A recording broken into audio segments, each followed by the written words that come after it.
Let's read Dumbo. See Dumbo and the crow.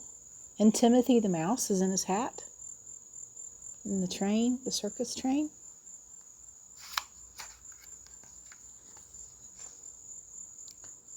What is Dumbo holding in his trunk? Is he holding a feather? Pretty cool. It was morning at the circus. Hopeful mothers looked up as storks flew overhead. Each stork carried a tiny bundle that held a baby animal. Mrs. Jumbo sighed as she watched the happy mothers cuddling their babies.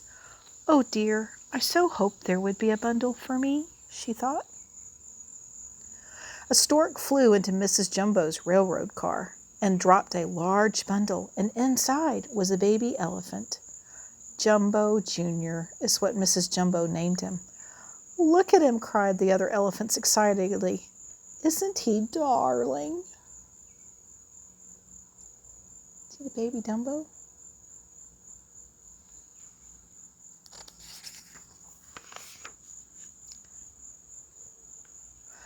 Just then, Mrs. Jumbo's baby sneezed. Ha-ha-choo! Out flapped two enormous ears. The other elephants gasped. Then they began to giggle. "Aren't they funny?" said one elephant. "Dumbo," said another.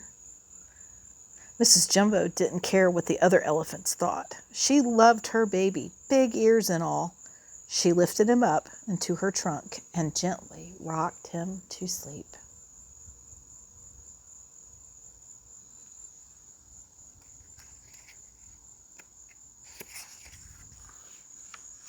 That night, the circus train stopped and all the animals climbed out.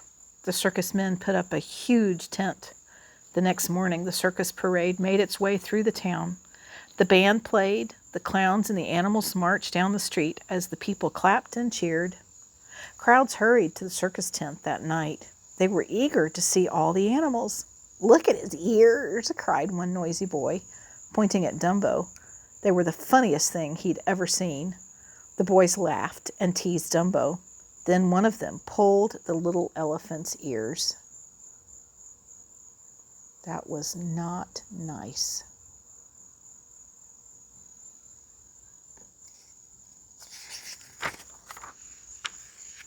Mrs. Jumbo trumpeted with anger when she raised a hay bale to throw at the naughty boys. They ran away in terror. "Down, down!" cried the ringmaster, cracking his whip. Dumbo's mother was taken away and locked in a small cage far away from Dumbo. Nearby, a mouse called Timothy was watching. He felt sorry for the little elephant. "All we got to do is build you an act," Timothy told Dumbo. "Make you a star." Just then they heard the ringmaster talking at his tent. "Have I got an idea," he was saying. "An enormous pyramid of pachyderms. Now comes the climax."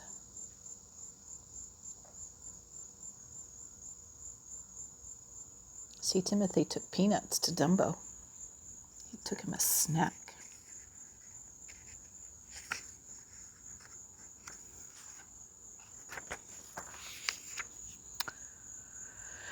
So soon as the ringmaster was asleep, Timothy crept into his tent.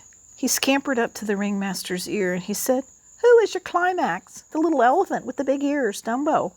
"Dumbo," mumbled the ringmaster. "Dumbo." The next morning, the ringmaster tried out his new idea.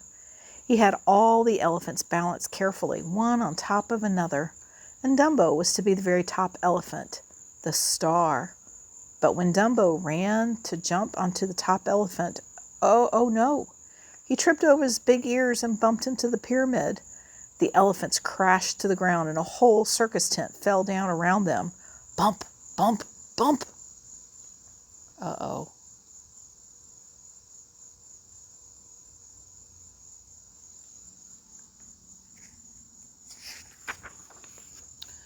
Now the elephants were angrier than ever with Dumbo, but the ringmaster had one more idea. Dumbo could be a clown. So Dumbo was dressed like a baby and put at the very top of a burning building. The other clowns playfully pretended to be firefighters. They sprayed Dumbo with water and held a hoop for him to jump into. Poor Dumbo was so terrified as he jumped, Down, down he dropped until he fell through the hoop into a big tub of sticky goo. The audience cheered and roared with laughter when Dumbo landed in the goo. But Dumbo was not happy at all.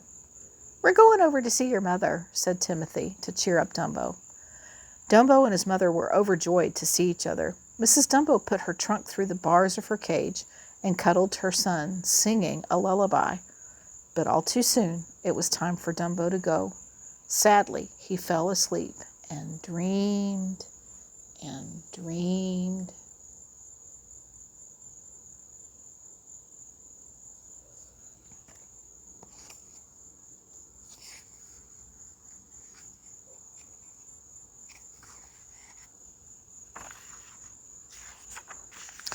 The next thing Dumbo and Timothy knew, it was morning. When they opened their eyes, they saw a group of crows looking at them. Dumbo and Timothy were high up on the branch of a tree. "How did they get up there?" wondered the friendly birds. How do you think Dumbo and Timothy got on the tree? The little elephant was so surprised that he lost his balance. Dumbo and Timothy tumbled down into the pond far below. I wonder how we ever got up in that tree," said Timothy, shaking himself dry. "Maybe you flew up," joked one of the crows. Yeah, that's it," cried Timothy. "Dumbo, you flew." The little elephant looked surprised. He couldn't really fly, could he?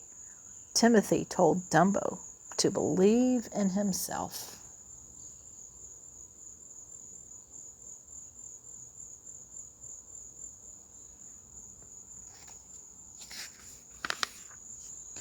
One crow gave Timothy an ordinary feather and whispered, "Use the magic feather."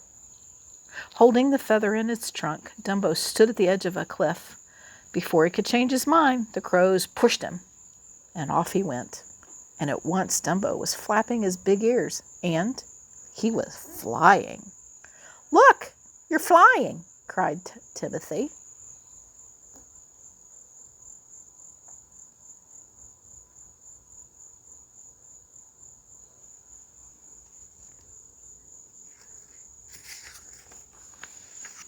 That night at the circus, Dumbo stood at the top of the burning building. He didn't feel frightened.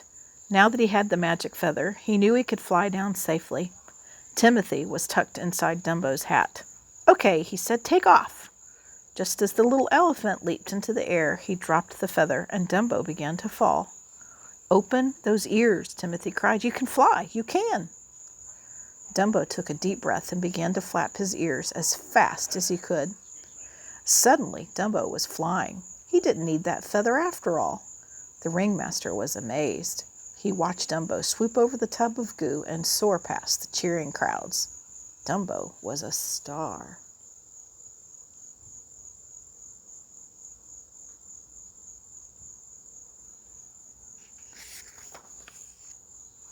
Before long, Dumbo was famous all around the world, just as Timothy had said he would be.